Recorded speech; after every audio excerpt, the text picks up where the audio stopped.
We want to know, man. Yeah. Where'd you grow up? How'd you grow up? And how was it? I mean, it was great, man. I mean, I grew up primarily in the Valley, San Fernando Valley. My parents brought me here when I was about 3.5, 4 years old from Nigeria. And, you know, I grew up, we had a house in LA.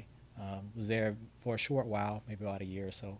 I still distinctly remember walking to elementary school on an underground tunnel across the LA streets and smelling the fresh urine every day, you know, getting to school. And that was normal, you know, because when you experience something at a very young age, it's normal, right? And so when I got to the Valley, it already, even at a young age, felt very different. Like it already felt very different from what I'd come from, even though it was a short time in Los Angeles. And I was fortunate enough by 6th grade to get into a school that was very diverse. It was very culturally diverse. Schooled kids back from LA and from all over the Valley. So I got to really have a good melting pot of friends. Sherman Oaks CES, you know, in the Valley, on the border of Reseda and Tarzana, literally across the street from Reseda High School, where it was not so diverse, and it was very much different. So I'm just really thankful for that experience. Yeah. Nice. So you say your family brought you here from Nigeria. How old were you again when you came? I was about 3.5 years old. So I started all my school here. English was my first language, you know what I mean? And growing up, I was known as Ricky, right? So Ricky is actually my legal middle name. Okay. And it's all my family ever called me, right? Okay. Ricky. So it was an interesting transition for me. You know, you referred to me as Nayeem, and I introduced myself as Nayeem. Now people don't even recognize me as Ricky, because there came a point in my life where I had to really let Ricky go, and I had to become this version of Nayeem. When you say let Ricky go, what does that mean? So Ricky was very caught up in material things. Ricky was very caught up in the girls and in the money and in just chasing life, right? Not really looking past it, not looking for bigger things, just really self-centered and focused on himself, right? And so it came a point in my life. I was about 20 years old. I was in college for a couple of years, and you know, my girl and I, we had a kid. And it was our first kid. And like I said, look, when you have a kid at 20, let's face it, you messed up. It's a oops. Nobody plans to have kids at 20. You know what I'm saying? I know what that is. I know you know what that is. I had one at 18. See? It's a really, really rough realization. Yeah. Because you're 18, you're 20, you're at this age where you should be exploring life, learning life, making mistakes that are minimal, not monumental. I'm speaking on this because you just touched a spot in me that took me back, man, to where it wasn't easy, man. No. You know, I did it, but I wouldn't advise anybody else at that age to take that route. Nah, man, I'm with you on that one. I mean, 18 is rough, man. That's like right out of high school, right? Yeah, 20 was a little bit more fortuitous for me, a little bit more providential, only because I had a couple of years of college. And man, let me tell you, it was earth shattering for me. My freshman year of college, my very first class, I remember 8 a.m. And I was just so happy to be at a high school because I wouldn't have to go to school at 8 a.m. no more. Right. And here I am with an 8 a.m. course, and I'm just like, oh, right. So I get there. And I'll never forget this professor. He used to sit on the board of directors at Time Magazine, right? Someone who looked like me. It was a Pan-African Studies English literature course. Somebody who looked like me. I'm not used to seeing somebody like that in that sort of position. And here he is teaching me a class, teaching us a class, and I look around the room and it's a lot of people that look like me. Again, I'm not used to that. I told you I went to a very diverse school where I saw a lot of different races. I didn't see just one, and I saw a lot of me around. And I said, wow, this is college, right? This is college. And again, I went to school in the 90s. So I started my college in 1994, which if you was here at the time, you remember was the year of that Northridge earthquake. My parents, who I lived with at the time, our place was like half a mile from the epicenter. I heard about that earthquake Yeah. When I got here. I didn't get here till 2003. Got you. Yeah, Gotcha, 94, I was out there in Oakland, man. Yeah, man. Doing hustle shit. Just Yeah. in the streets, man. Yeah. Wilding out, catching cases, going to jail. Just, you know, doing things that, you know, you can get caught up doing growing up in the hood. The 90s was crazy. I was in 100%. The 90s was it, bro. That was what it was. 90s was different. 90s was different. It was man. different. If man. you didn't experience it, you weren't there. No. You don't know. You had your eyes shut living under a rock. Bro. Right, man. So, right. I mean, yeah, so for me, I remember walking into that class, and the very first thing he said, now this may resonate with you, you know, Mm-hmm. growing up in the 90s and how things was, exactly how you described it. And it shook me to my core when I walked in, and the very first thing that came out of this professor's mouth was, it's okay to be smart. It's okay to be smart. That's not a concept that I was familiar with. What did that do for you when he told you that? What were you thinking when he said that? Possibilities I never saw for myself or the people that look like me around me. It wasn't okay to be smart. We was in the 90s, bro. It was like if you was coming up as a person of color, you was going to be a rapper. You was going to be like an entertainer, basketball player. You know, the common themes, right? Right. And then we look up and we see OJ trials. We see Rodney King getting beat in the streets. We see the LA on fire from the riots, bro. Like, it's just a lot of things that you don't expect for yourself. And to be told in a classroom setting in a professional college that it's okay to be smart, it really struck a chord with me. I feel like that was one of the huge turning points in my life, even before I had my kid. Did you ever get a chance to have a conversation with him and just to find out, just from him, just to hear from him, what did you mean by that statement, opposed to you just assuming and guessing that he meant that? Did he ever get a chance to really tell you what he meant by that? I already knew, and Okay. we actually built a very close relationship, and he kind of took me under his wing. Here's somebody who came out of high school, barely made it. I mean, I was probably about a 2.8 GPA. People questioned that I would even be going to school. And I only did it just to kind of prove people wrong. I guess that was kind of my mindset. Oh, you say I can't do it, I'm going to go do it anyway, right? And that defiance in me, I think, helped start something great that I didn't even know would be great. I was just being defiant at the time. You know what I'm saying? Just because people said I couldn't. Right. You know, and I'm thankful for that now. So I'd never go back and change that. I'd never go back and wish I had a community of support around me, because that defiance actually helped me to get there. And so I did it. And when I got to that place and I heard those things, I went under his wing. Man, I kid you not, Vonn. Like, here's somebody who barely made it out of high school with the right GPA to qualify for school. I had to take some remedial courses just to qualify for school and take some tests for college. And by the end of the semester, I published an essay that I wrote in an English literature book that was taught for future generations and future semesters. Oh, that's big. That's what he built me up to.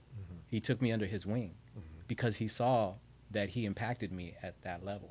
You know what I'm saying? Let me ask you this. So you say that you had a very low GPA in high school, right? Was that because you just weren't applying yourself, or you just weren't able to get the material down?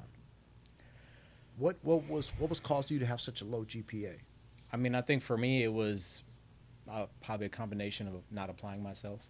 And when you don't apply yourself, you can't really say for sure whether or not you are grasping the concepts or not, because you're just not applying yourself. If you're not there, if you're mentally checked out, if you got other things on your brain, if you're in class trying to be a jokester and, you know, trying to look cool and be popular, and you can't wait to get to the lunch break so that you can hang out with your friends, if that's all you're thinking about, then you're already selling yourself short. So I couldn't even tell you, Vonn, if I wasn't grasping the concepts or not. I literally was not applying myself. I was waiting to get on the basketball court. I was waiting to get on the tennis court. As a two-sport athlete in high school, I played varsity on both levels. And that's all. That was my whole thing. And I said, I'm going to make it doing one of these two things. Right. I didn't play tennis. I played ball, though. Yeah, I know. I know you told me about that. You told me about I played that, ball, man.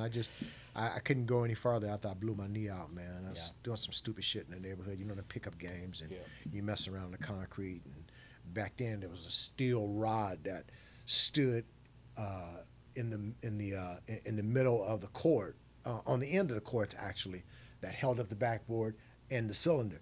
And I got pushed into that, man, and just right on my knee, and I heard it. It just you could hear it crumbling. And after that, I was no good.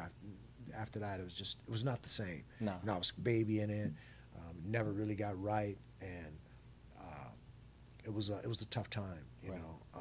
Right. And that's interesting that you say that, because, like you say, the 90s, this is part of what we had. This is what we were doing. You know, you either playing just because you enjoyed the game, or you were playing because you were trying to get somewhere. I enjoyed the game because I've been playing since I was 9, and I was trying to get somewhere. But when that happened, man, you know, Shut it down. yeah, I shut it down. But at the same time, you know, I was seesawing. Yeah. I'm in the game. I'm in the streets hustling and trying to play ball. And you can't do both. Yeah. You gotta make a decision. You gotta just figure out which one you really want to do. And that's Yeah. why I think that I was playing those pickup games, not really understanding the importance of what the possibilities could have been had I just pursued basketball. Because I didn't have anybody in my corner that was mentoring me like that. And that's why it's important. That's big what you said there. Yeah. Having that mentor. I know a couple of guys that I play with that had mentors, which helped them to be able to go pro. Yeah. And to have that mentor, it's big. It's important.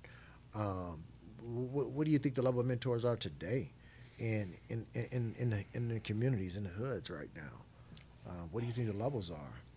I don't Because know, it's big, man. It's important, man. I feel like there's a lot of interpersonal relationships that have gone by the wayside, to be honest with you, man. I mean, the whole world, social experience has gone live online, bro. Right. Like, I even see my kids. I mean, I got teenage boys, just graduated high school, 18 years old, and for the last several years, they may not even see each other every day, but they're always online playing that 2K or doing something. Like, they're interacting. The whole social experience is online. Right. And when they do get together, and I've seen them, and I've attended some of their get-togethers, and they all just sit on their phone, bro. Like, they all around each other on their phone. Yeah. And taking selfies of each other and can't wait to get it posted on social media. Yeah. You know what I'm saying? So it's like, how are you actually experiencing that moment when you're so focused on just sharing it so quickly? Yeah. You know what I'm saying? Yeah. So I think something's lost with that, man. It's definitely some lost there because the beauty of being present is a beautiful thing. Like we're here right now. I'm present. You're present. Yeah. And we're engaging in this. It's so important because you can carve the jewels and the gems out of that, something that you can take with you and that you can either grow from or you can even say that I had that experience. So I try my best to always be present in everything that I'm doing. We're done with this. Whatever I'm moving on to next, I'm going to be present in that.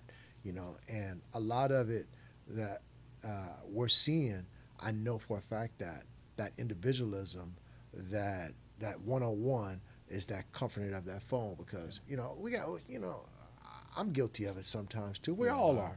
For sure. But, we're older. We understand when to draw back, what the drawback looks like. And they don't, and that's why it's important for us to be able to school them on that. And I know that you do that for your boys. Oh, yeah.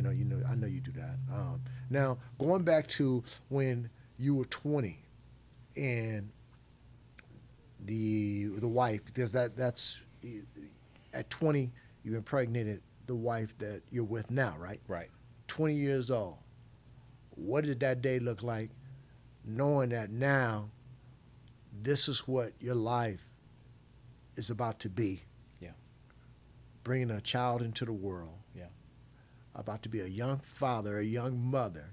You're going to school. What is she doing at this time? She was working. She was working. Yeah. Okay.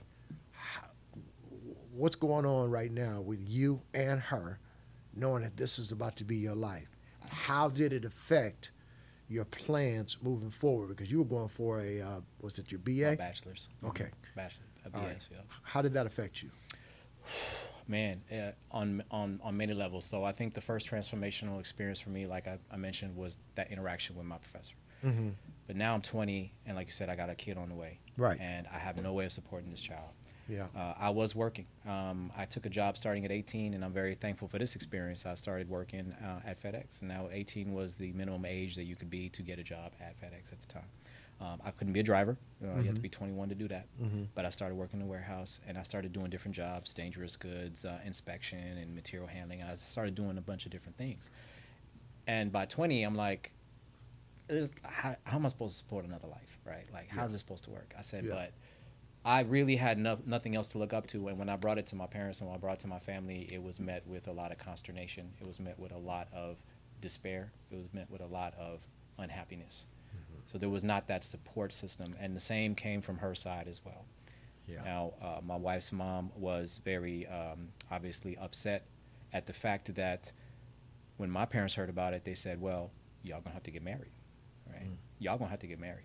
And it was a very forceful idea. It wasn't like out of love. It was just like, if y'all did this, y'all got to take that next step and commit, right? And so that is the part that my wife's mom was not on board with, Mm-hmm. right? She was like, she understood what happened. You know, we're young, we're having a kid, we're gonna do this. You know, it's just in the blood. Like, we're gonna take care of it. We're gonna figure it out. Now, coming from Nigeria, this some of the customs coming from Nigeria? If you impregnate a young lady, you guys, it's just like you get. Are there arranged marriages there? Because I had a guest on here before that Yeah. was from India, and she comes from a background where the marriages are Yeah. arranged. Yeah. And I'm just assuming, coming from another foreign country, Yeah. like Nigeria, are the marriages arranged? Yeah. Your parents understand this. This is what it's got to be. Yeah. Once you impregnate the young lady, what was your or what is your wife's family's background, ethnicity, and Yeah. My wife's Black American. She grew up okay, in LA. all right. Yeah, So yeah. it's just not. Yeah, I understand. It's not that one of those things where Yeah. it's like in stone. This is what we do. It's not a cultural thing. Right. Yeah, no. For me, it was very much cultural, it was very much family oriented, and it was tied to religion, right? So we grew up in an Islamic household. Okay. I was aware of Islam. You know, I went to the mosque occasionally. You know, I understood some of the things about it. I understood kind of the core fundamentals, but not really on a level that I would say I was a practicing Muslim, right? And my family, as soon as this happened, it was all about, you know, you're disgracing God, you're disgracing, you know, your religion and this, that, and the other thing. And it was really hard for me to kind of figure out life at that point. And I didn't know if I was going to come out of this. And my only sanctuary was to turn to the book, right? To turn to the book. With all the noise, with all the people talking and everybody, I remember sitting on my parents' dinner table, cracking open the Quran. I didn't know any Arabic. You know, the Quran is revealed in a language foreign to us if you don't speak Arabic. So I'm reading it through in English, right? And I'm just reading it through. And man, like I'm saying, the pages spoke to me directly. It spoke to me very personally. I felt like I had a new mentor, right? I had that professor that was kind of my mentor. My dad's always been a great mentor to me, don't get me wrong. But obviously I'm trying to find myself because now even my dad's turning on me. My mom's turning on me. Like, they're like, you messed up. You got to fix this. You got to make it right. This is the only way out. You got to get married. And so I'm looking at the book and I'm trying to find my truth. And I'm glad we waited, and I'm glad it took a couple of years for me to find that truth before we actually did go ahead and get married. We didn't do it right away. So all of my other kids, that's all they knew was mom and dad was together. My youngest son, he had to live a couple of years with my wife now. His mom, you know, kind of single parent household without me being there. So of course I regret that. Of course I regret missing out on those first couple of years. But I got it with all my other ones, thank goodness. And so when those words popped out at me, they jumped out at me like nobody's business. I mean, Ricky had a long ponytail, bro. Ricky had the slick, you know, everything. Guy. Yeah, the fly guy. Everything was, you know, had to have the cool car, you know, with Yeah. the sound system Right. and the wire wheels and the spoke wire wheels, bro. And I literally remember the day, and I didn't have to do this, but I felt the need to. I had to burn Ricky to the ground. I really did. And I remember bringing out all my CDs and putting it in a box and smashing it with a sledgehammer. Just because I wanted the noise gone, bro. I wanted to tune out the noise of the world. And I wanted to really find myself and find my connection that I was building with my mentor, my new mentor, right? The creator. And as I'm reading the pages of the book, it just like, it inspired in me something just completely abnormal. I started to learn the language. I started to learn Arabic, and I started to go further and faster than anybody else around me, to the point where within a very short time, I took the pilgrimage to Mecca, and I went with a group, and I was the only one in the group that knew how to speak Arabic because I learned it very quickly, and I'm conversing with people to help us get around. And I remember coming back, and I was doing speaking engagements. I was the imam leading a khutbah al-Jum'ah, which is the Friday prayer. I was leading the Friday prayer right here in, you know, that King Fahd Mosque right here in Culver City, that big shrine. Not familiar with it. Okay. But yeah. 1,500 people, 2,000 people. Here was Ricky a couple of years ago, just struggling to figure out life. Now I find myself in front of 1,500 people, 2,000 people giving a sermon, right? It was written. It was divine, bro. Yeah, divine intervention. It was divine. Divine intervention. It was man. divine. And it's real. You know, it's like we don't understand what is out there, right? So I studied engineering, and let me tell you something. Fluid dynamics is not just the water, it's the air, right? I'm an aerospace engineer, right? The air is a fluid. It's a fluid medium. You know, when a plane travels at full speed, you know where the biggest stress is on an airplane? It's on the nose. The nose is taking all the force of the friction of the air. That tells you you're flying through something. It's not just open space. You're flying through something because it's pushing back. It's creating friction. So air is a medium. It's a medium. It transports things. And now we have cell phones and we communicate. We don't have to even use cables, and we're transmitting information. That information is going through this medium of air, right? That's why they come in with the wireless. What else is in the air? Right. What else is in the air? Right. You know, and you know, the Quran is very clear about something that is just so profound. It's so profound when you think about it. And I'll say it in Arabic because that's the original language of the revelation, and then I'll tell you what it means. But in the Quran, Allah says, "Inna Allah la yughayyiru biqawmin, Inna Allah la yughayyiru biqawmin hatta yughayyiru bi anfusihim." It means, verily, Allah does not change what's inside people until they change themselves. Number one, it tells you one thing. If you're not changing, if you're not evolving, you're dissolving. You know what I'm saying? You need to constantly be changing as a person, right? You need to constantly be evolving who you are. Staying the same is falling behind. Businesses understand this. People don't. Most people don't. We have to constantly be evolving ourselves. Once we do that, God says he will help you change. What does that mean? So then I started to think, and with all, you know, over the years of reading, you start to see that this medium, what we call the ether, right? This air, it's carrying so much information. If we don't pay attention to it, it ends up being negative. And that information ends up landing on us in a very destructive way. And we end up feeling like we're ill. We end up feeling, you know, poverty. We end up going to the things that's easy to do because we're ignoring the ether. But when you tap in and you lock in and you say, you know what? I'm going to take this information, I'm going to turn it around, I'm going to turn it positive.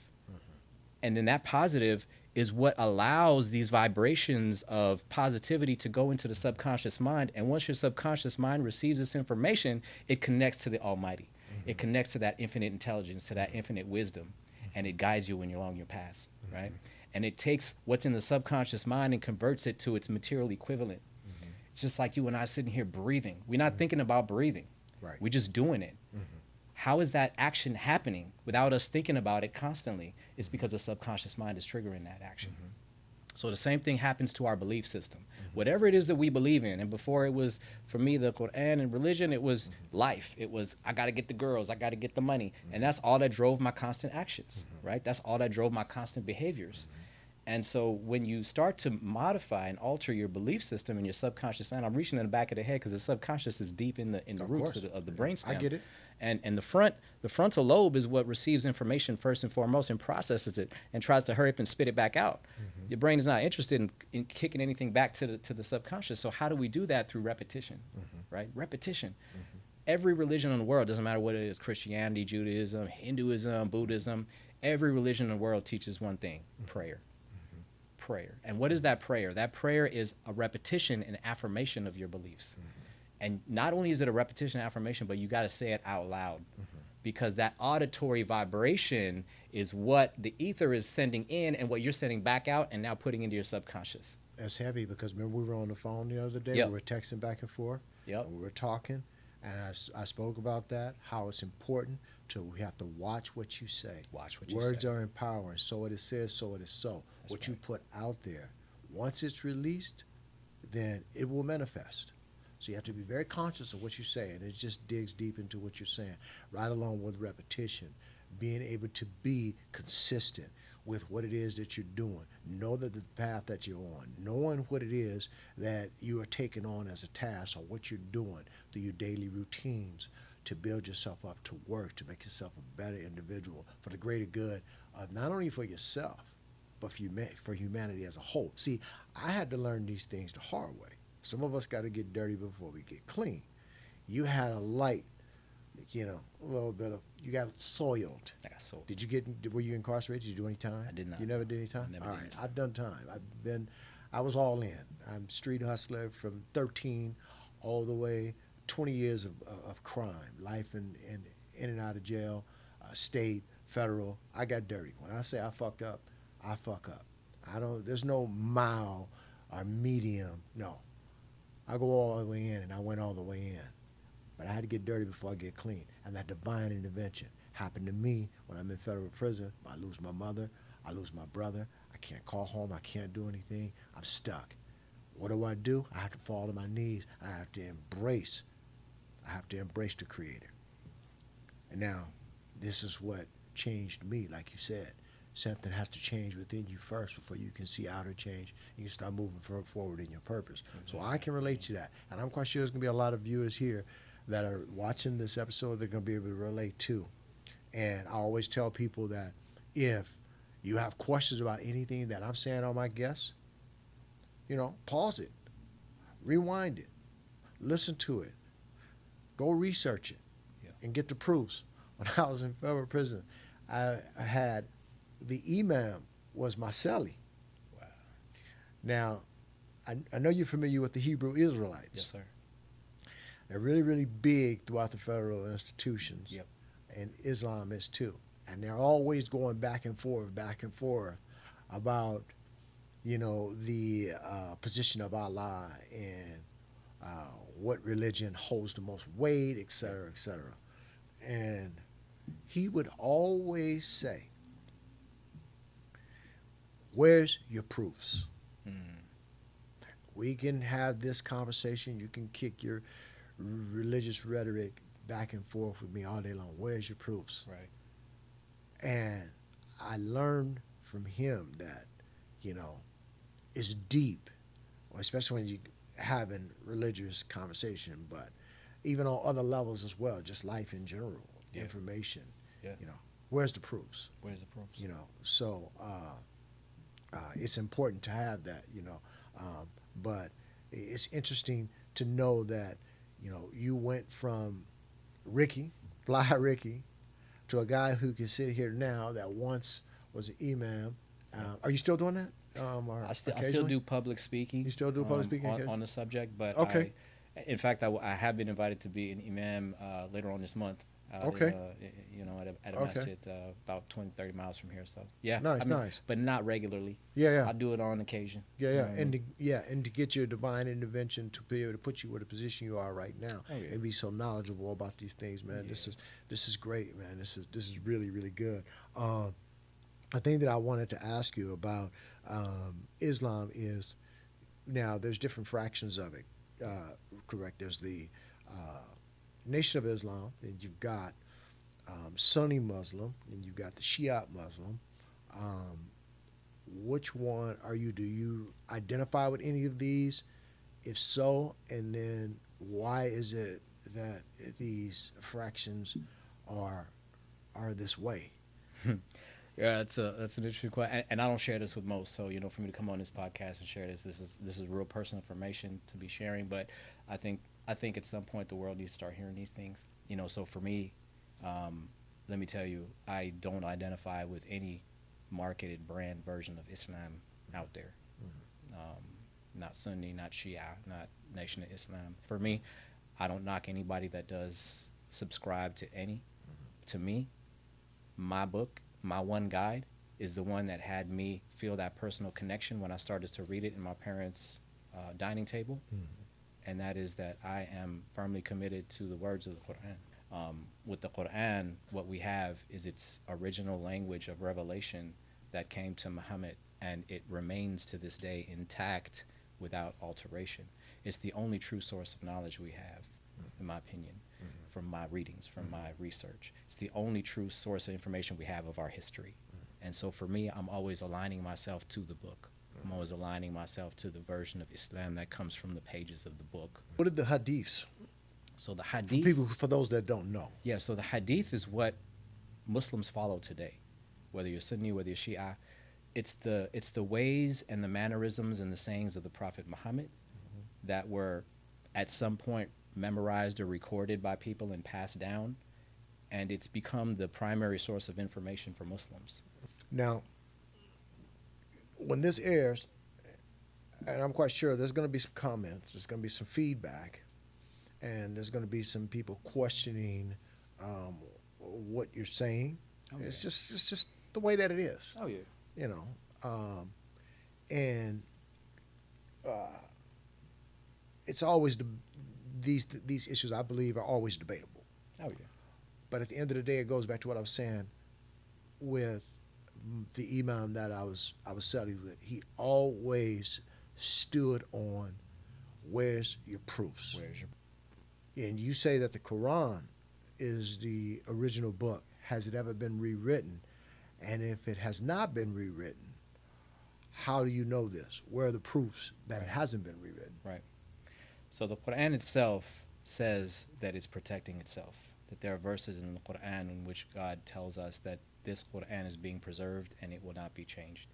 And in the Arabic language, there is an original manuscript of a written Quran that is in Turkey right now in a museum. Going back to college, you're 20 years old. I want to touch on it because I think that it's interesting and I think it's important because there's going to be somebody out there, 20 years old, that are probably in a relationship, and anything we can do to prevent them from having to take the hard way, the long way around. We can't get in the way of someone's path. Yeah. You know, if it's meant to be, it's gonna be. It's gonna But be, yeah.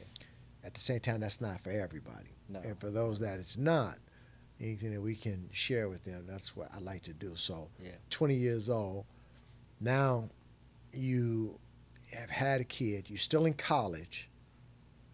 What's going on right now? I know it's got to be, it's kind of tough. You got the baby, you got work, you got college. What's happening in your life at this time? Like I said, I think, me finding my mentor and the creator was huge for me. That's the only thing that I think brought us ultimately together.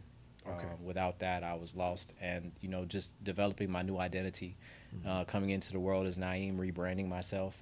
Even my professor, who I mentioned, I met at 18, who was kind of my mentor, we continued to speak even after I made my kind of transition.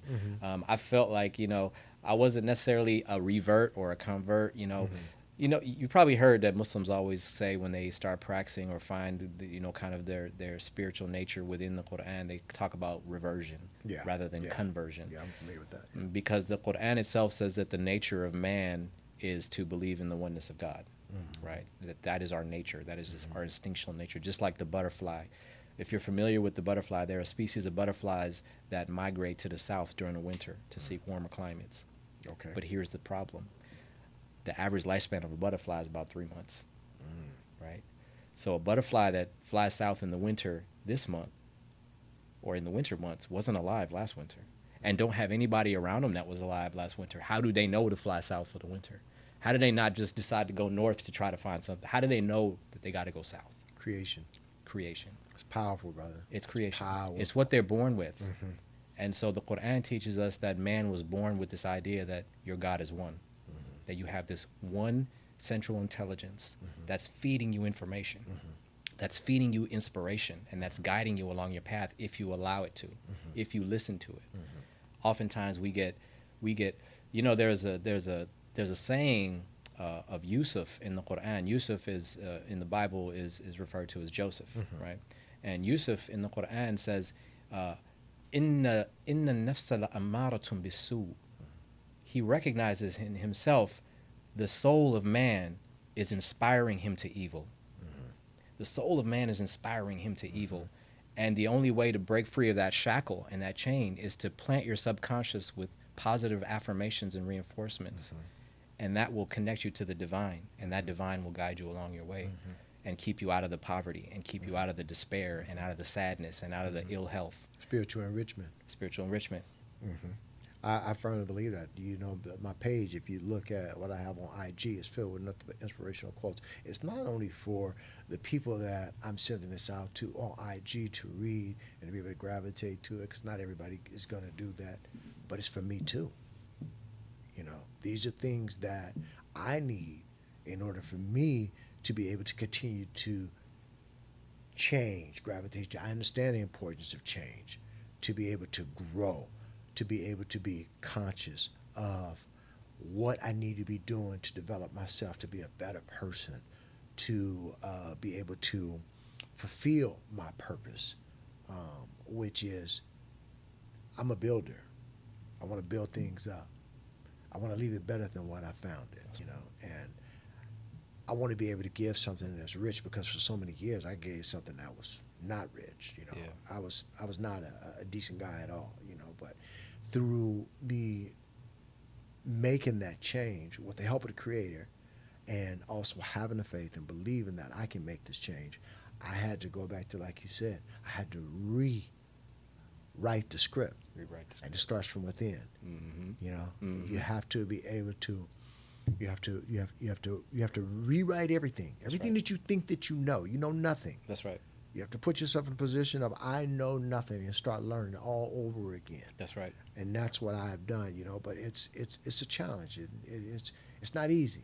But the hard things that are the things that are worth having. You know, I've learned this through experience, and this is not just an expression. You know, but you have to be willing to change. You know, and not everybody's willing to change. Yeah. You know, I know. You know, 99.9% of the people don't like change. The only person I know that likes change is a wet baby. You know? Well, we change by force. Yeah. But here's the thing. Sometimes by force. Sometimes. It can be a circumstance. Sometimes. Or either you can say, you know what, I know I need to change, because like you said, it's an internal feeling, and that's that intuition. And that intuition, to me, has always been the seventh sense. The seventh sense is the Creator within. Right. God is within you, you know. Yes, so, and understanding that and knowing that, you know how you need to move, you know, it just makes sense at the end of the day to me. Yeah. If I go to the gas station, I'm not going to put the water in the gas tank port where I know that gas goes there, and vice versa. Yeah.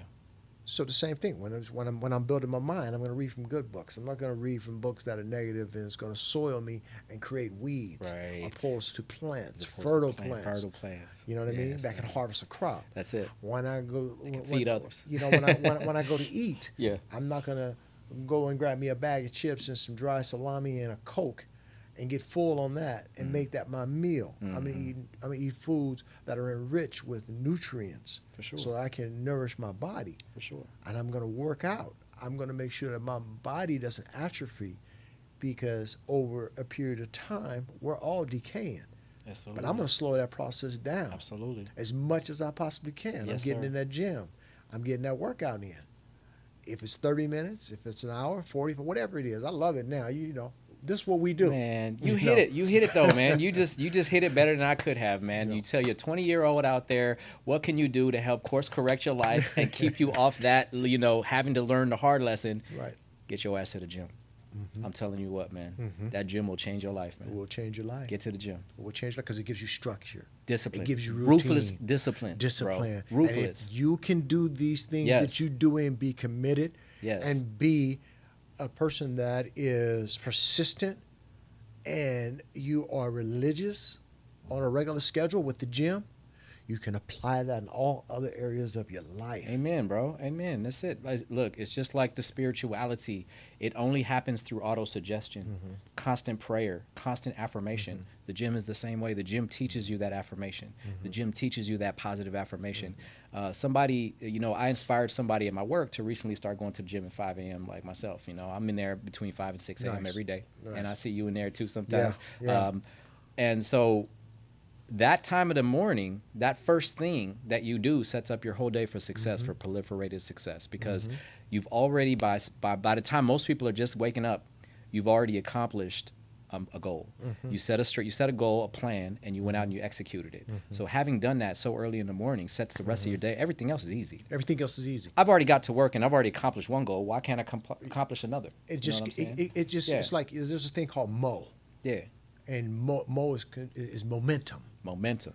Once you get that momentum going in your life, it opens up portals in you to where you start to thinking about how can I expand, how can I grow in other Exactly. areas, and you have the energy, Yes.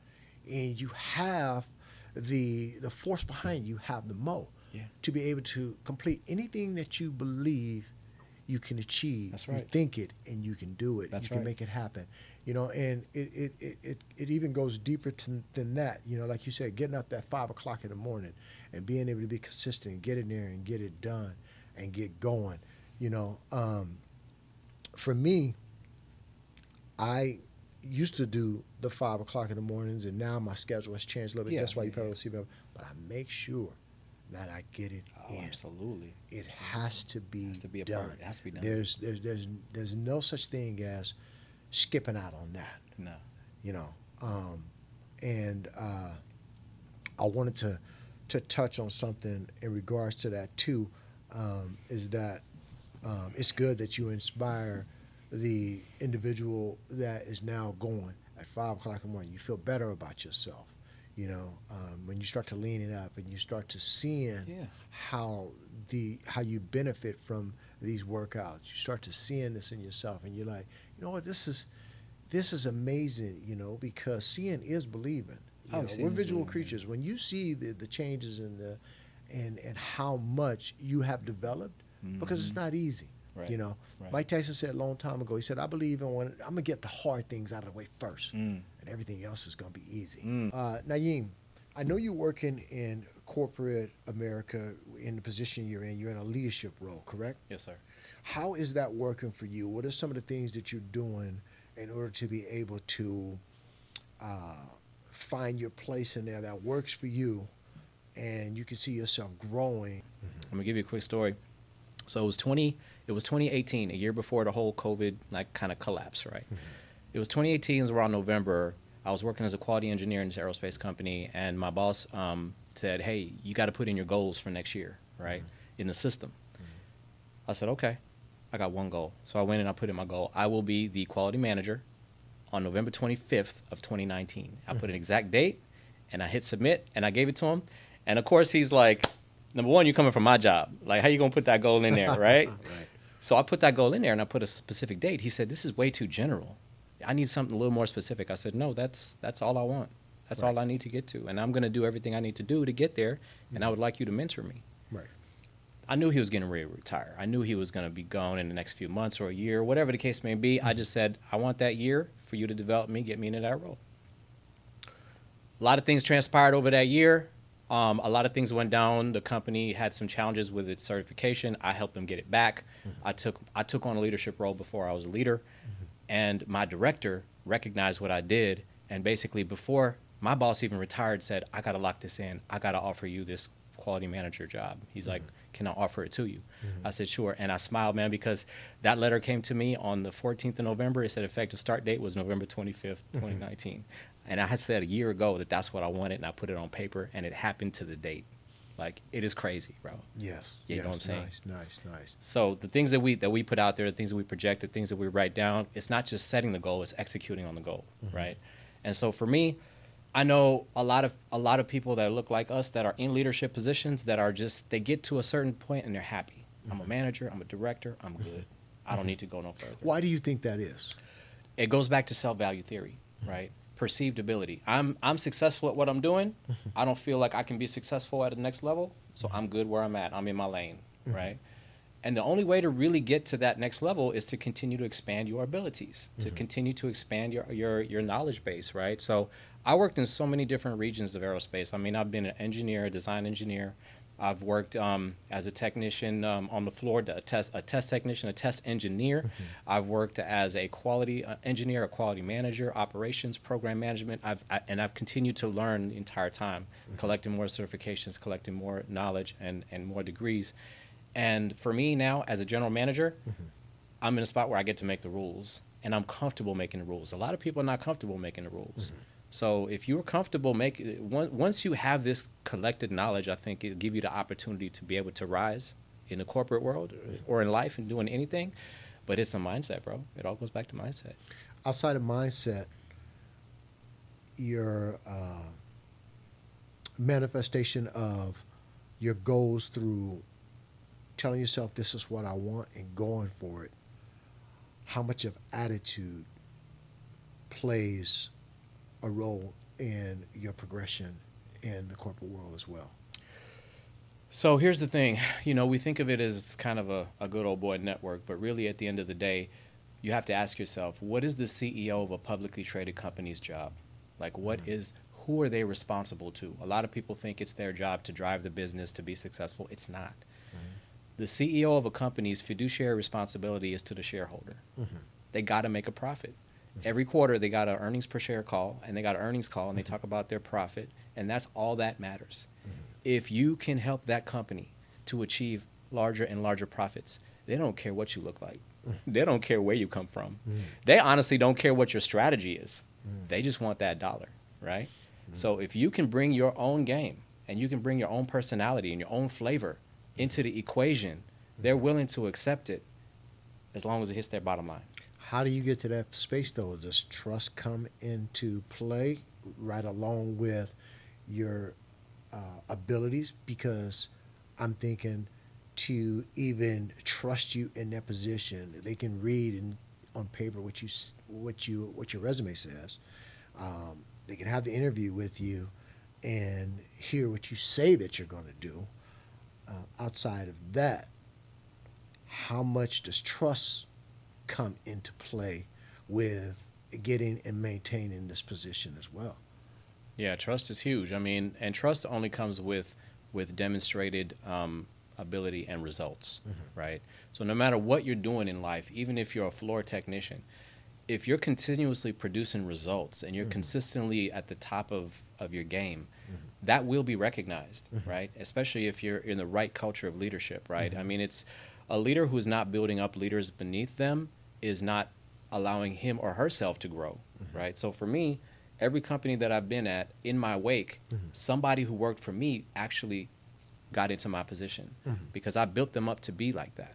And so I think as in terms of trust, when you continuously build those organizations from whatever level you're at, whether you're a manager, whether you're a director, whether you're a VP, whatever, as you continuously show success in building those teams and building people who can come and take your place, that's what builds the trust. Nice. So have you had any hurdles, anything that you had to overcome in that position, any challenges that made you feel like, what am I doing, or rethinking the position? I mean, I think everybody, so I'm the general manager of a site. Like, I'm responsible for the entire P&L of the operations. And yeah, I mean, of course, there's days where I feel great. There's days where I'm not feeling so great. But it doesn't change my approach. Right? My approach is, what are my results and what is my process that's getting me there? And if my process is not getting me there, then I'll look for alternate processes. And there's been times where my process, no matter how I change it, hasn't fixed my outcome. I go all the way back to the identity of what we're doing. What is my belief system? What do I believe is going to impact us to be successful? Sometimes I've had to change those beliefs, and I've had to openly change it with my entire team, restructure an entire organization. Well, we got to be courageous enough to do that. You know what I mean? Sounds to me like you got adapting, overcoming, improvising down. Got to do it. You got to do it. There's no other way. There's no other way. Yeah. And again, it comes from, we talked about spiritual based, faith, and how God can't change a people until they change what's in themselves. Right. So I have to continuously evaluate what's inside me to see if it's producing the desired results, and I'm not afraid to change it. Yeah, what's on the inside is always got to be rich. It's got to be pure. It's got to be strong, and it's got to be working for the greater good, because it all shows on the outside. That's right. And just listening to you, that's all a testament to where you're at now and where you're going. Thank you, brother. Nayeem, where can the people find you? What do you got going on right now? So I do a lot of fitness enthusiastic posting on Instagram and TikTok at Mr. Dream, right? Yeah. Mr._Dream with an E at the end. And then I also started an Islamic page on YouTube where I'm doing some very specific Quran-based teachings. Okay. And it's at Talmeed, Talmeethe. So I can, I'm just getting started on that. I got a few videos out, but I'm constantly looking to put more content on there. And as I give speeches around the neighborhood and events that I'm invited to, I put that on there too. Okay, all right. So you do that as well outside of work. You go Yeah. speak within the community. Yes, sir. And are invited to different speaking engagements. Yes, sir. You got anything coming up that people should know about, or maybe they can possibly come and attend? Last Friday of the month, I'll be at La Mirada. There's a masjid out there. It's the only one in La Mirada. Okay. I'll be giving the Friday sermon there on Friday, last Friday of the month. Okay, all right, all right. Well, if I'm not too busy, man, I might stop through. No doubt. Before we get out of here, man, I want to ask you a few fun facts. Yes, sir. This is something I do at the end. I just, Oh, yeah. you know, I think it's appropriate. Yeah. One thing I want to know is if you had the opportunity to speak to your 20-year-old self again, what would you tell your 20-year-old self right now? Get back in the gym, man. Get back in the gym. I didn't get back in the gym until I hit a really hard road in life, where just before the birth of my twins, I found myself unemployed with no money and no hope, no insurance, and we had to deliver without that. If it wasn't for the connections that my wife had at the hospital that she was working in, we would have, I don't know how I would even pay for them to be born. And I promised myself I was no longer going to be a victim of circumstance in my life. And the moment I got my first paycheck for my next job, I went and purchased a gym membership. And 2007, ever since, every day. You being consistent. Every day. Yeah. It 'Cause shows. I said, I need something in my life that I can control. I will never be caught a victim of circumstance ever again. All right, perfect. If you had an opportunity, good health for the rest of your life, $20 million stock in a company of your choice, or $10 million cold, hardcore cash, you can look at it in the bank, you can go and grab it, you can feel it, you can touch it, what would it be? That's multiple choice. You got out of the three.